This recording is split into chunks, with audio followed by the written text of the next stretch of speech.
$1,000 for 50 cents today. Oh my goodness! That's with your key. Yeah, it was a single. Well done, Wertheimer at Frere, your winning breeder, and Tappet, who stands at Gainesway. Gadiel Martinez, he's put up some solid races this meet. Certainly has. I'll be interested to see where he goes next. I would have to think maybe Turfway. You think so? Well, synthetic track. You're going to go right back to another one. Yeah. How does that, I mean, I've never been to Turfway, but I mean, that's during frozen tundra time up there in northern Kentucky. Yeah, it gets cold. It's just going to be a cold winter too. So you have to have a certain vibe, but trainer wise, Tim Girton will head down there. There'll be a few that go from Presque Isle. I see a lot of people go over there from Penn National too. You get a lot of trainers come over from Penn National. Right. And I know Joe Talamo. Everyone's like, Joe Talamo's going to ride at Turfway? I said, yeah, it's close to my family.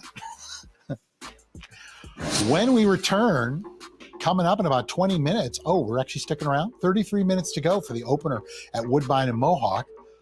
It's going to be John Rollis and the Hall of Famer, Randolph Scott Waples. Randy Waples. So that'll be fun. You know what? I love talking to Randy about standardbreds. When I was up there for the mile, and I came in on a Tuesday because I had to get in there early, and they asked me, hey, would you go out and do some racing over at Mohawk? And I said, sure. I had a ball. It was so much fun hanging out. And the stories that Randy can tell you, because it's kind of like along the lines of you when you're dealing with a horse that you used to train. He would say, well, he or she did this and did that. And she had this weird quirk that she would do this before a big race. Sure. And he knew those. He's still, even though he's on the TV, he is still out there working horses in the morning. Yeah, well, he stays fit, stays plenty fit doing it. Oh, he's in really good shape. Right. Horseshoe Indianapolis, race number 9. Horses on the track, even money. Okay, now, this is where I start drawing a line. I'm not going away from it. It's on the website. Picked it yesterday. Not going away from it. But when they start betting a horse down this big, and I've said this before, folks, especially if you're new, if you're playing percentages, and when you're betting football, basketball, baseball, you play percentages. Bowling too? Yeah, okay, to an extent. All right. The general public, and that's the people who put the money in to determine the favorite, are wrong 7 out of 10 times. Now, that may go plus or minus one way or the other, but it has never changed. Mm-hmm. And I don't know how long they've been tracking it. I don't know if it's 100 years, whatever. It does not change. Now, that doesn't mean, if there's 10 races, the public's going to only get 3 right. That's not what it's saying. But it's saying from January 1 to December 31st, if you take all of the races, put them in a computer, that's the number that's going to come up.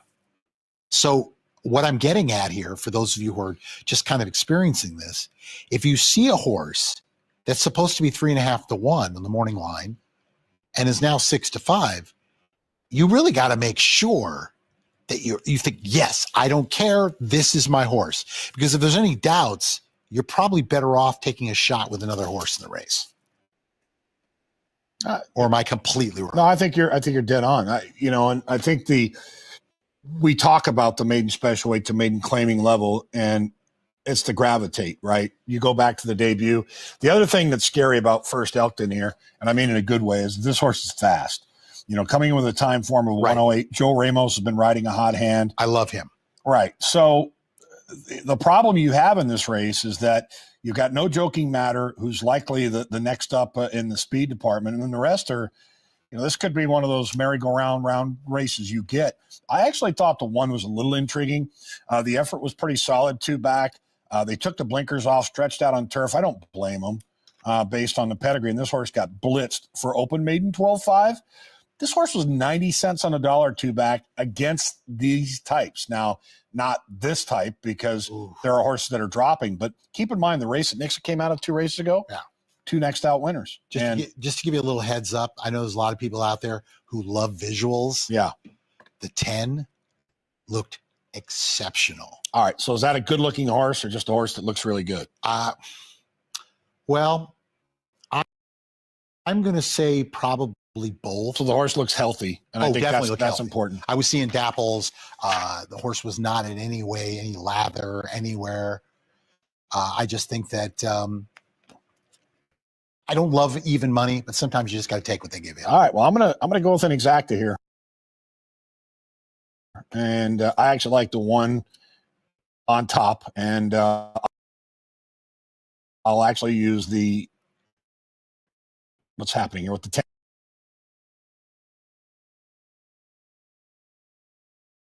and the 11. Okay. One over the 10, 11 exactas. Okay. Oh, so you're gonna take the one on top? Yes.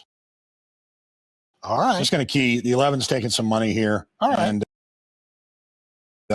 I'm thinking that the 10 hasn't, he's the veteran. Does a great job. He's an amazing trainer. He had that horse, Lady Foghorn, Right. who was not only, I think it was like 2 or 3 years in a row, top horse of Indiana for the State Bred Awards, but also went over to Churchill twice against Graded Company and beat them. Wow. Set and ready to roll. John G. Dooley with the call. First Elkton blasting away.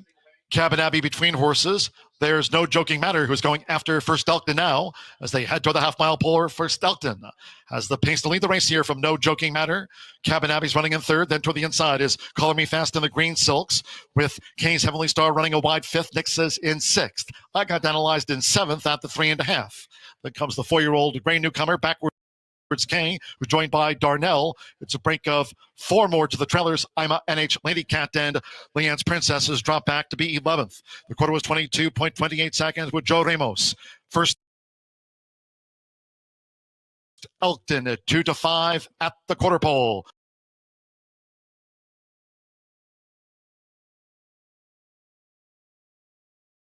No Joking Matter right there toward the inside with this bid for Matilda Burnham, and they strain away on even terms. First Elkton with No Joking Matter. Color Me Fast toward the inside. Cabin Abbey's 45.75. No Joking Matter. No Joking Matter has kicked away from First Elkton, who's dropped back suddenly with a length to spare from Color Me Fast. Cabin Abbey third, Nixa fourth, and then Kay's Heavenly Star was next, along with Backwards Kay as First Elkton folded up. Okay. Hannah Leahy with the victory there. Congratulations. 7-1 on the 6th. Matilda Burnham. I'm sorry. 7-pound riding apprentice. No Joking Matter. Well done. However, as I said before they were going in the gate, when you see a horse that shouldn't be favorite get bet down like that, for me, I pick up my money and I wait for another race. And that was a perfect example. That was ridiculous money coming in on the favorite at 2-5. And sometimes you just got to, when you see that and you know the percentage is 7 of 10 are losers that are the long shot. If you can find any reason why not to play a favorite, that was a perfect example. Well, of course. I mean, it definitely was a precipitous drop, and you had to question there, and